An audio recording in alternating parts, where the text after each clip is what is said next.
우리가 이번 시간에는 법과 정치에서 가장 어려워하는 선거 문제에서 문제풀이를 위한 기본 개념들을 알아보도록 하겠습니다. 문제풀이를 위해서 반드시 알아야 할 기본 개념들입니다. 먼저 득표수라고 하는 거는 말 그대로 내가 얻은 표수라는 걸로 그 정당이 선거에서 얻은 표수를 의미하는데, 우리는 쉽게 그 정당을 지지하는 유권자 수라고 기억하면 문제를 풀 때 더 쉽습니다. 두 번째 의석수라고 하는 것은 의석, 국회의 의자 개수를 얘기하는 겁니다. 따라서 의석수라고 하는 거는 국회에 있는 의자 수, 그건 결국에는 국회에 있는 대표자 수들이라고 얘기할 수 있습니다. 그래서 의석수라고 할 때는 당선된 대표자의 수라고 생각하면 쉽습니다. 세 번째는 가장 중요한 득표율과 의석률 간의 관계인데, 이 부분은 반드시 꼭 기억해야지만 문제를 정말 풀 수가 있습니다. 먼저 득표율을 볼 건데, 득표율과 득표수는 글자가 다르니까 마찬가지로 의미도 다르겠죠. 득표수라고 하는 건 단순히 우리 정당을 지지하는 유권자 수였다면, 득표율이라고 하는 건 전체 유권자 중에서 우리 정당을 지지하는 유권자의 비율인 거죠. 그러니까 득표율을 볼 때는 반드시 전체 수까지도 생각을 해야 하는 개념인 겁니다. 다음으로 의석률도 마찬가지로 단순히 우리 정당에서 배출한 대표자의 수가 아니라 전체 당선자 중에서, 그러니 전체 의회 의원들 중에서 우리 정당 소속의 당선자의 비율을 의미하는 것이 의석률이 되겠습니다. 일감적으로 우리는 득표율이 높으면 마치 의석률이 높지 않을까라는 생각이 들게 됩니다. 왜냐하면 전체 유권자 중에서 득표율이 높다고 하는 건 그만큼 우리 정당을 지지하는 유권자의 비율이 높다는 것이고, 그렇다면 당연히 우리 정당의 후보자들이 대표로 많이 당선되지 않았을까라는 생각이 들죠. 하지만 선거 제도에 따라서 아무리 우리를 좋아하는 유권자의 비율이 높다고 하더라도, 즉 득표율이 높다고 하더라도 막상 우리 정당의 후보자들이 당선되지 않을 수도 있게 됩니다. 따라서 득표율이 높다고 해서 반드시 의석률까지. 자, 그러면 우리가 예시를 통해서 한번 알아보도록 하겠습니다. 지금 그림을 보면 A당부터 D당까지 있고 1선거구부터 4선거구까지가 있죠. 그리고 여기 나와 있는 숫자들은 모두 퍼센트, 비율을 의미하게 됩니다. 자, 그러면 한번 그림을 읽어보면 1선거구에서 A당은 지금 50%의 득표율을 얻은 겁니다. 자, 그러면 1선거구 내에 있는 유권자 중에 50%는 A당을 좋아했고, 마찬가지로 1선거구의 유권자들 전체에서 10%만이 D당을 좋아하게 된 거죠. 그래서 1선거구에 있는 숫자들을 다 가로로 더해보면 100이라고 하는 숫자가 나오게 됩니다. 왜냐하면 1선거구 전체를 더한 거니까 전체 비율인 100이라는 숫자가 나오게 되겠죠. 그리고 이 나라의 선거 제도를 우리는 한번 한 선거구당 한 명을 선출하는 제도라고 가정해 보도록 하겠습니다. 한 선거구에 한 명을 뽑는다고 한다는 것은 선거구 제도로 얘기를 하면, 그렇죠, 소선거구제를 의미하게 됩니다. 그리고 대표 결정 방식에 따르면 한 선거구에서 가장 많은 표를 얻은 대표를 결정하는 방법이기 때문에 단순 다수대표제라고도 볼 수가 있겠죠.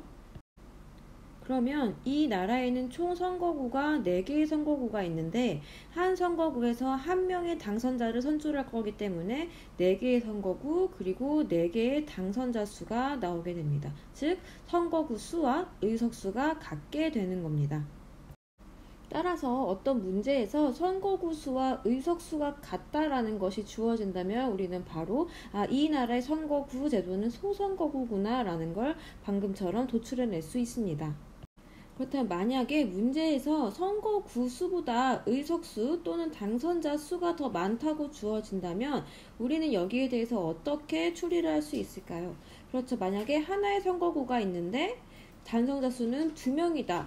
또는 2개의 선거구가 있는데 당선자 수가 4명이다 라고 하는 건 한 개의 선거구에서 2명 이상의 당선자를 뽑은 거기 때문에 우리는 이것이 중대선거구, 그러니까 소수대표제구나 라는 걸 도출해낼 수 있게 됩니다. 우리가 A당의 득표율을 한번 구해보도록 하겠습니다. 지금 A당에서부터 세로로 내려오면 50, 2선거구에서 40, 3선거구에서 20, 4선거구에서 25예요. 이걸 단순히 그냥 합산을 해보면 지금 90, 110, 135가 나온단 말이에요. 그러면 단순히 이 135라고 하는 건 전체 비율이 100을 넘은 거기 때문에 이걸 단순히 더한다는 것이 A당의 득표율을 의미할 리는 없겠죠. 그래서 우리가 이 A당의 전체 득표율을 구할 때는 어떻게 하냐면 1선거구에서 50% 쭉 해서 4선거구에서 25%를 얻었잖아요. 이 각각 4개의 선거구에서 얻은 득표율을 다 더한 다음에 4로 나누어서 이 A당의 평균 득표율을 구하면 됩니다. 그러면 A당의 득표율은 평균 총 33.75%가 나오게 됩니다. 마찬가지로 B당은 33%, C당은 15.75%, D당은 17.5%라고 하는 우리가 각각 정당의 득표율을 구할 수 있겠죠. 그럼 이제 각각 정당의 의석수, 그러니까 당선자 수를 구해보도록 하겠습니다. 1선거구의 당선자는 가장 많은 득표율을 자랑하는 A당이 당선되겠죠. 마찬가지로 2선거구에서는 가장 많은 득표율을 얻은 B당이 당선되게 됩니다. 아니, B당의 후보가 당선되게 되겠죠.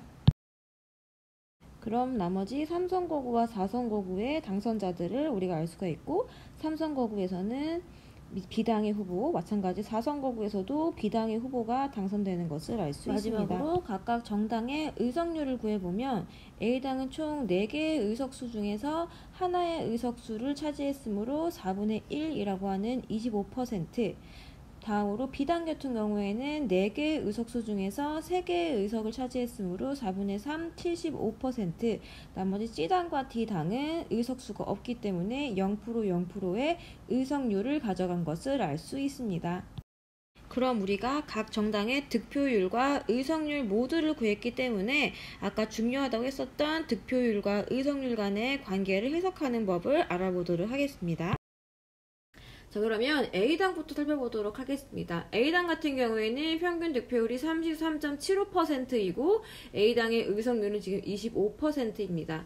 즉 A당의 득표율이 의석률보다 크다는 것을 알 수 있습니다.